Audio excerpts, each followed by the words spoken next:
وجعل لها أجنحة لحم عند الحاجة إلى الطيران كأنها شظايا الآذان غير ذوات ريش ولا قصب.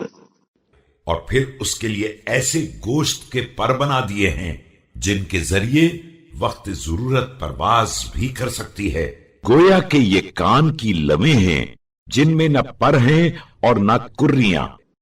إلا أنك ترى مواضع العروق بينة أعلاما لها جناحان لما يرقا فينشقا ولم يغلظا فيثقلا تطير وولدها لاصق بها لاجئ إليها.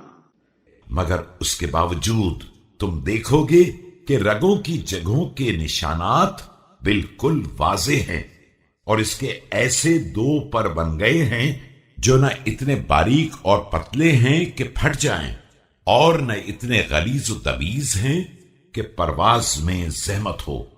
اس کی پرواز کی شان یہ ہے کہ اپنے بچے کو ساتھ لے کر سینے سے لگا کر پرواز کرتی ہے. يقع إذا وقعت ويرتفع إذا ارتفعت لا يفارقها حتى تشتد أركانه ويحمله للنهوض جناحه.